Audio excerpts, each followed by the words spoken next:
the defensive side of things, Veach was sticking to it. The Black Friday shopping with Brett Veach, man, he found some deals, and I think this is one.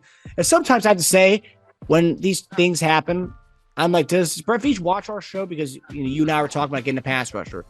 We were talking about for a while. Then all of a sudden, we end up getting Carlos Dunlap. You said we should go get Carlos Dunlap. 3 weeks later, we end up getting Carlos Dunlap. Yeah. And then we've been talking about for a while getting a D tackle in here, a run plugger, because we also said bring up Danny Shelton. We never did, so I don't know what this means for Danny Shelton. I don't know. There's a giant question mark with Danny Shelton. However, we ended up bringing in Brandon Williams, Missouri native, played for the Baltimore Ravens for 8 years, or 9 seasons. And then 5 of those years, his D-line coach was Joe Cullen, who's our D-line coach now. So there's the connection there. Oh, yeah. run stuffing D tackle. I think at about 7, he had about 7 sacks in his career, but mainly a run stuffer. Huge, enormous. So with that, we signed him to a practice squad, but Adam Schefter reported that we have every intention of putting him on our active roster. JD, we talked about bringing in another DT to help Chris Jones alongside, especially to stop the run. What was your thoughts, and how happy are you that we finally got a veteran DT that we've been kind of calling for a good while now? Man, I'm happy. I'm happy with what we have. I'm happy that we went ahead and got this guy. He's going to be a great addition to what we do defensively, and so I think it's one of those things that was needed. We talked about Saunders has been having a good season. He has spurts. Sometimes he comes out and he's showing really well what he's doing, right? And he's been getting after it. I've been pleased with his ability and his effort out there on the field. But the thing is, we need more. I think we need a little bit more pressure. I think obviously we need a little bit more against the run. And I think because you had to think about, for one, this. Teams that's going to be going deep in the playoffs, especially now, they're going to be trying to run the football, okay? So let's just say, Tennessee, okay? They're going to run the football. The Bengals is another team. They're going to be running the football. If you think about it, the Ravens, they're going to run the football, right? And so we start looking into AFC teams that are, have a potential to kind of make it. It's like, well, shoot, who do we have to stop that, okay?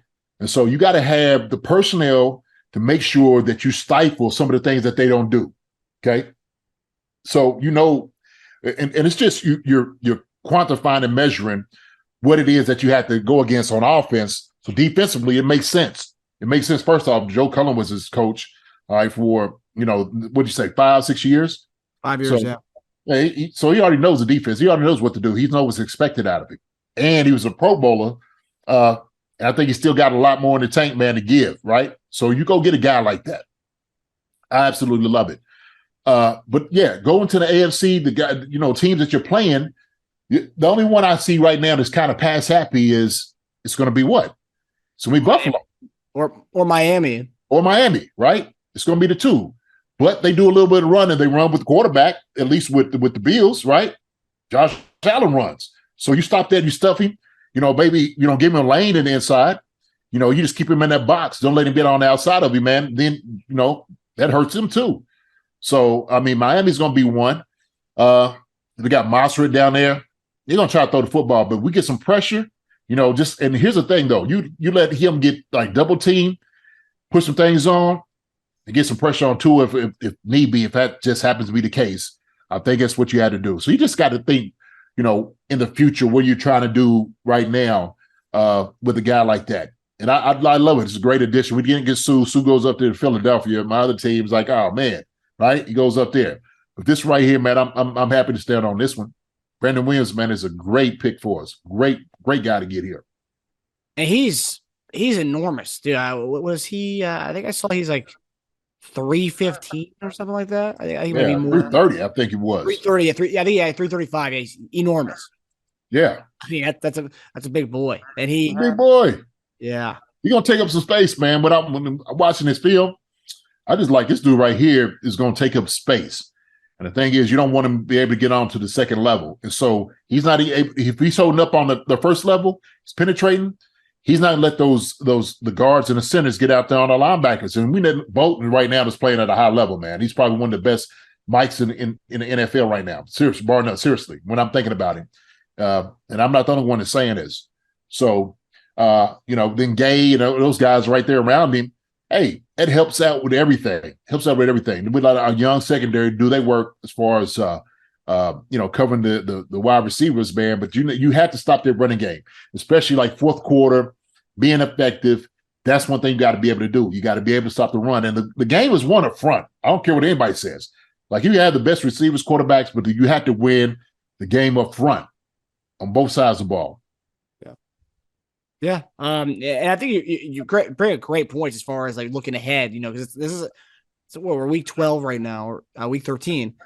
This isn't an in-season thing. This is a look ahead type of acquisition. And Schefter said it. We picked him up with every intention of putting him on the active roster. Didn't say when, but obviously this is a playoff acquisition right here. And obviously this guy, veteran guy, we talked about in the offseason. A lot of these guys wanted to wait. They wanted to let things play out so they can join up with a team that's going to be, has championship aspirations. He brought good points.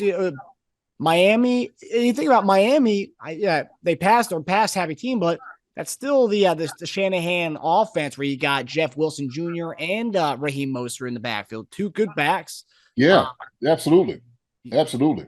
Tennessee, Baltimore, Josh Allen, Singletary, they don't run that much, but Josh Allen runs enough. He runs a lot, man. And so that's what I'm saying. Like, if you stop some of the lanes of him running up the middle, then that's what you need. The guy's going to be able to push off, post guys all the way back there to the quarterback, which he has that in him, man. He's low to the ground, man. He's extended. So he does a great job, man, of getting his hands in there. Like I said, he's a Pro Bowler. Yeah. So I think he's going to give us a lot. He's going to give a lot up front. It's going to help out the defense tremendously. With what his play is, no doubt about it. So him opposite to Chris, I love it. Yeah, and it's a run defense that's not last in the league. I know we talked about it, the concerns from our run D. I think we rank middle of the pack right now. So this is a good boost to have a guy who can plug the holes in the up front. To have him, especially next to Chris Jones, and our team as a whole has been a great pass rush this year. So this is another thing we needed, and we barely needed that, right? It wasn't that big of a need, but it's good that we, can check off having a run plugger in the middle now. Yeah, definitely. Hi, everybody. Thanks for watching. Subscribe here to get the latest from the show. Also, be sure to check out the best clips from Chief Concerns. And if you prefer to listen to the show, subscribe and follow us on Apple Podcasts, Spotify, and anywhere else you get podcasts.